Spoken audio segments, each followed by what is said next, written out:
Салом мухлисони бошгоҳи беҳтарини олам Барселона. Голҳои Мемфис Депай дар мавсими имсола 7 имтиёз барои Барселона оварданд. Сержино Дест то рӯзи бозӣ бо Бенфика барқарор шуданаш мумкин аст, аммо барқарор гаштани се бозингари дигари даста зери суол қарор мегиранд. Хави варианти гузариши нимувизатгари Манчестер Юнайтед Дони Ван де Бекро рад кард. Акнун як хабари хуш ва як хабари бад. Нимувизатгари Барселона Педри соҳиби туби тиллоӣ дар соли 2021 шуд. Ин ҷоизаро барои футболбозони ҷаҳони то синни 21 сола медиҳанд ва барандаи туби тиллои асосӣ ҳоло маълум нест. Хабари даҳшатнок оиди саломатии ҳамлагари мо Серхио Агуэро.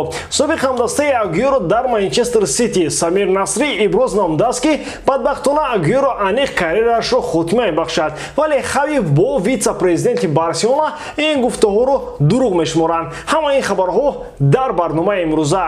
Дӯстон, Лигаи Чемпионҳо ба хонаи мо шумо бармегардад. Динамо Киев дар майдони худ мошини немисӣ Баварияро пешвоз мегирад. Челси кӯшиш мекунад ки қасди худро аз Ювентус гирад, а Барселона бошад аввалин бозии худро дар Лигаи Чемпионҳо таҳти роҳбарии хави бар зидди Бенфика мегузаронад. оё ӯ метавонад тамоми Аврупоро дар ҳайрат гузорад? Тамошои бозиҳоро бо 1x метавонед ҷолибтар кунед. Регистратсияи осон, пур кардани маблағ аз тамоми гӯшаву канори дунё ва коэффициентҳои баланд, вале аз ҳам муҳим бонус то $100 дар аввалин пардохт бо промокоди БАРСТЖ. ҳамаи маълумото дар комментария. Ба ҳама муваффақият. ҳамлагари Барселона Мемфис Депай ягона голи Барселонаро дар бозӣ бо Испаньол аз зарбаи ҷаримавии 11 метра ба нишон расон ва барои Барселона ғалаба овард.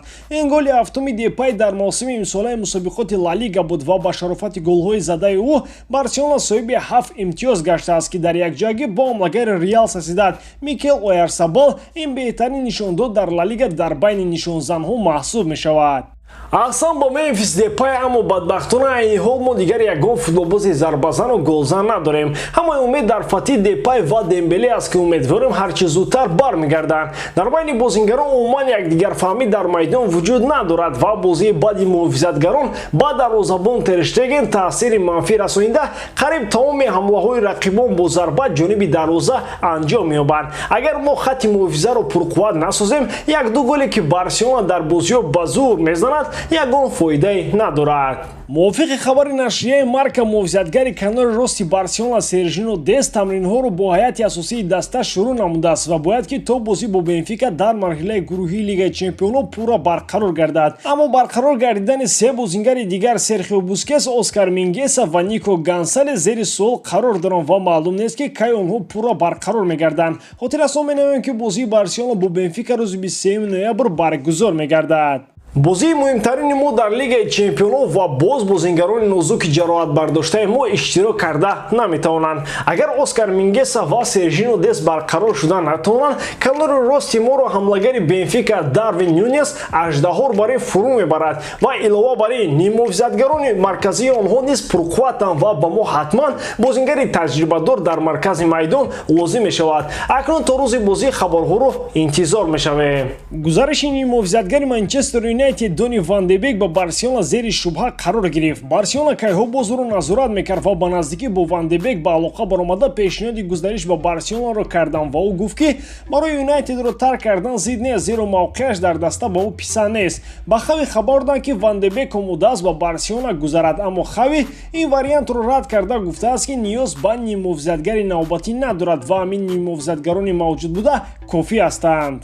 Аз як тараф кори хави дуруст аст, зеро айни замон ягон ҳамлагари нимкулам ақаллан надорем ва бояд хатти ҳамларо пурқувват намоем. Аммо инҷо гап сари Ван де Бек меравад ва чунин нимувизатгарон ҳеҷ гоҳ барои Барселона зиёдатӣ намешавад. Бовар кунед дӯстон, ба фикри шахсии ман агар хави аз ин имконият истифода накунад, иштибоҳи бузург мекунад, зеро Ван де Бекро дар Манчестер Юнайтед дуруст истифода карда наметавонанд. Шояд дар Ла Лига ӯ истеъдодашро пурра нишон дода метавонад. Серхио Бускес аллакай мусафир шуда истодааст, ҳарчанд ки худашро ҷавон метарошад. Дембелеу Каутино аз янгаҳомо дида духтурони Барсаро зиёдтар мебинанд. Педриро ба дараҷаи кор фаронданд ки аллакай муҳаррикаш дар дуд кардан даромад. Ин наморо ба назар гирифта бояд аз Ван де Бек хави рӯ нагардонад. Шумо дар ин бора чӣ фикр доред дӯстон? Ҳатман фикрҳои худро дар комментария нависед. собиқ ҳамдастаи Серхио Агуэро дар Манчестер Сити Самир Насрӣ гуфтааст ки бадбахтона Агуэро дигар ба майдон баргашта наметавонад, зеро худи Серхио ба Насрӣ паёмак фиристода тасдиқ кардааст ки